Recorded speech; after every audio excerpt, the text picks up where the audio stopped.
It's a wonderful thing to feel welcome, isn't it? To feel welcome means to feel accepted for who you are.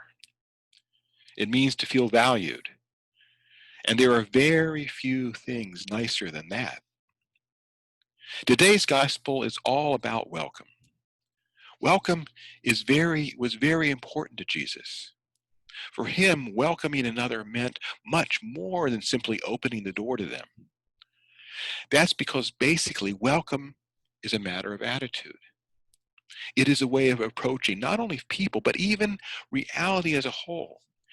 And for Jesus, this wasn't something that he did just now and then. It was something he never stopped doing. Jesus welcomed everyone and everything that came his way, and he asks us to do the same.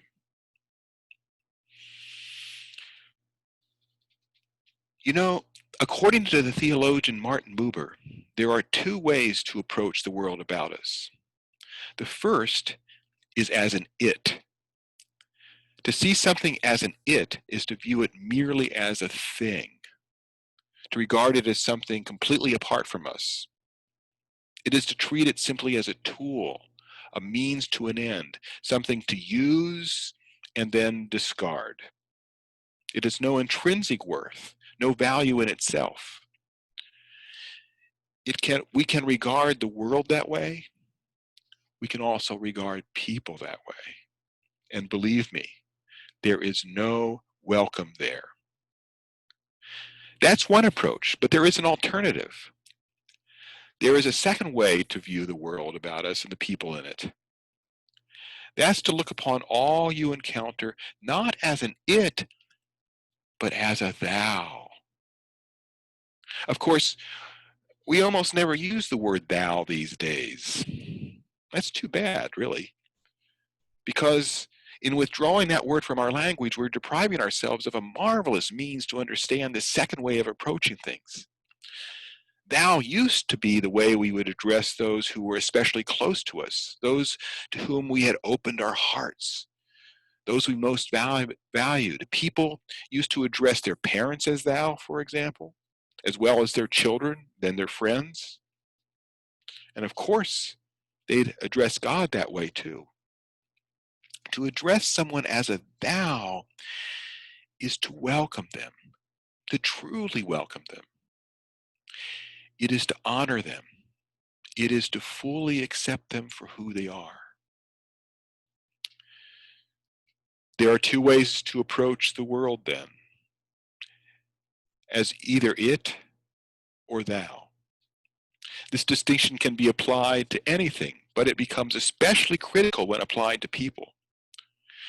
To view a person as an it is to discount them, to dismiss them. And we all do it all the time. When we simply look away from a man begging on the street, we are dismissing him as an it. When we go through the line of a grocery store and say no more to the clerk than, "How much is it?" all the time hardly even looking at her, this too is to treat her as an it. There is no welcome here in either of these. You know, I have to admit that I've done this. Not only that, but I do it more often than not.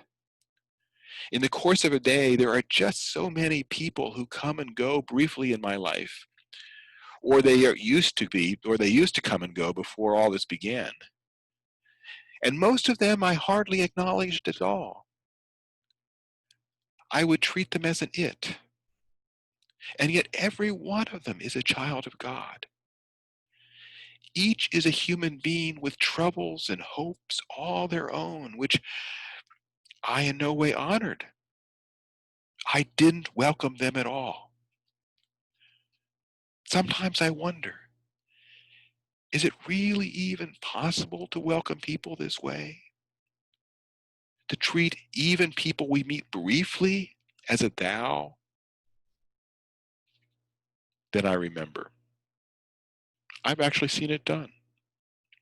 I'll never forget it. This happened back when I was still lived in Boston.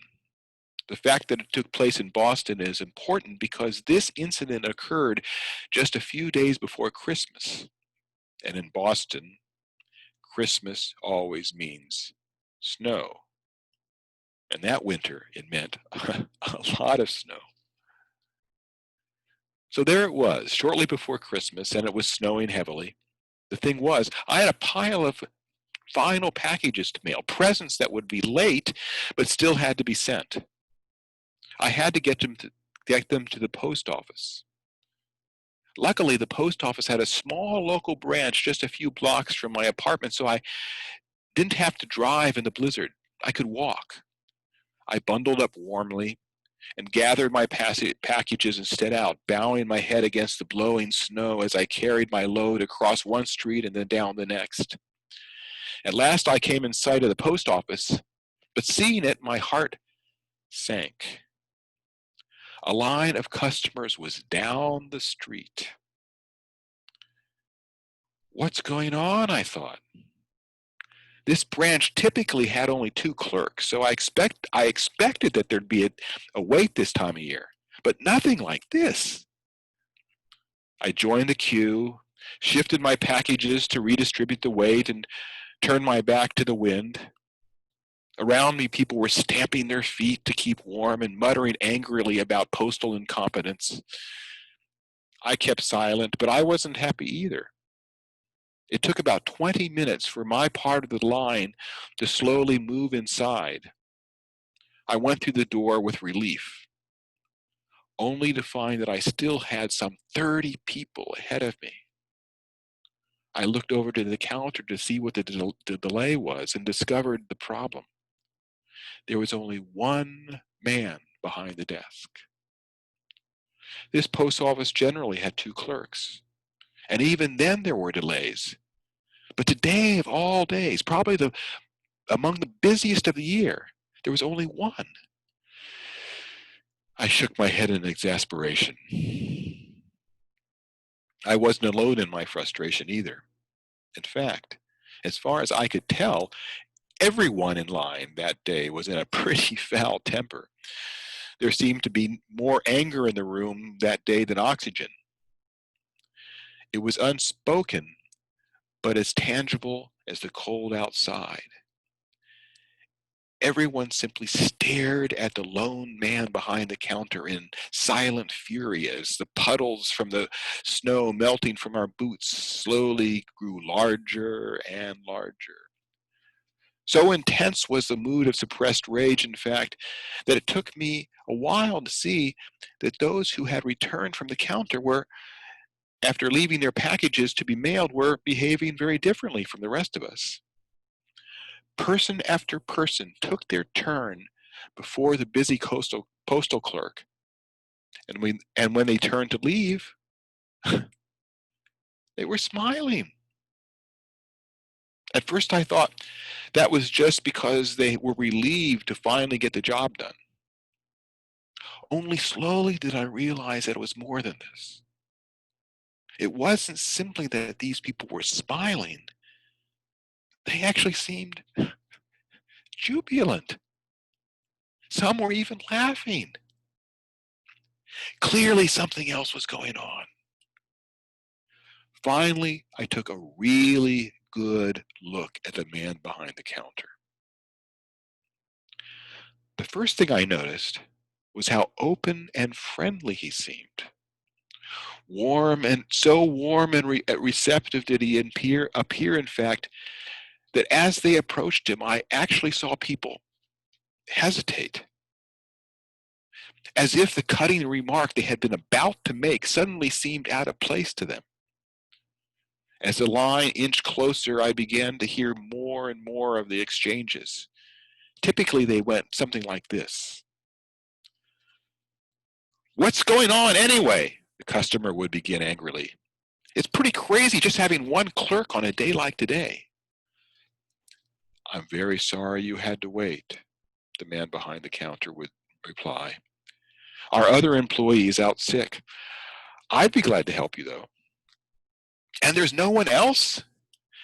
"No, every other available worker is needed in the main office. It's just me here." What can I do for you?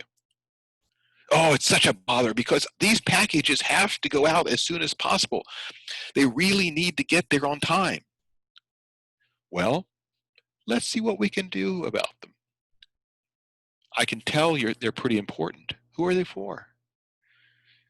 My grandchildren. I want them to have them by Christmas Eve. Of course, of course. Your grandchildren. How nice. How old are they and what did you get them? They would then continue like this.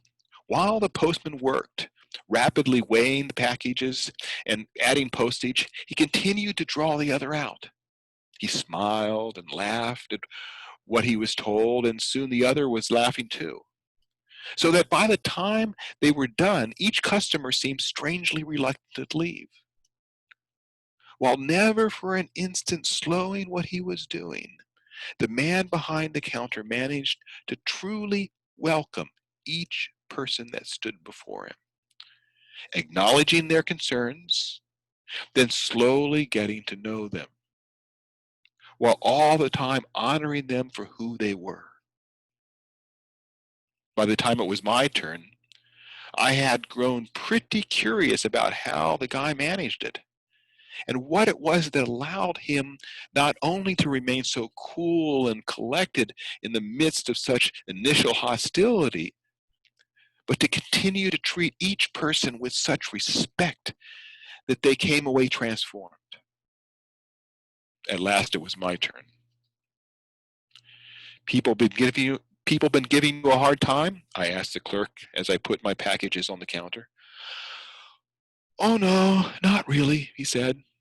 They're just frustrated because we're understaffed. They have good reason to be upset. Well, you're certainly handling it well, I said. Oh, it's not really me, he said and smiled. He paused and looked at me. I have help. Help? I asked, wanting to be sure that I knew what he meant. Without answering, he glanced at the wall beside him. I followed his gaze. And there, taped beside his workplace, was a small yellowed paper with a copy of the Prayer of St. Francis on it. You know the one.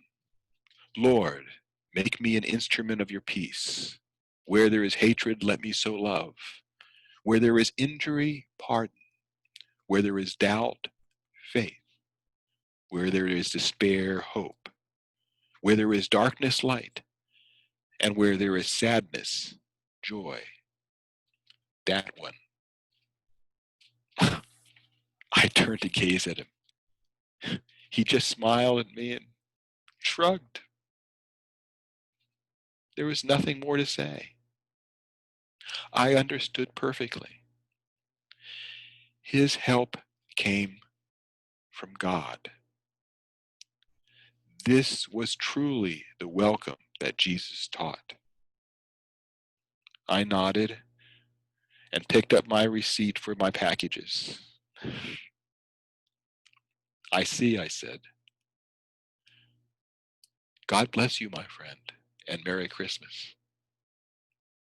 Merry Christmas, the clerk responded, smiling, and God bless you too.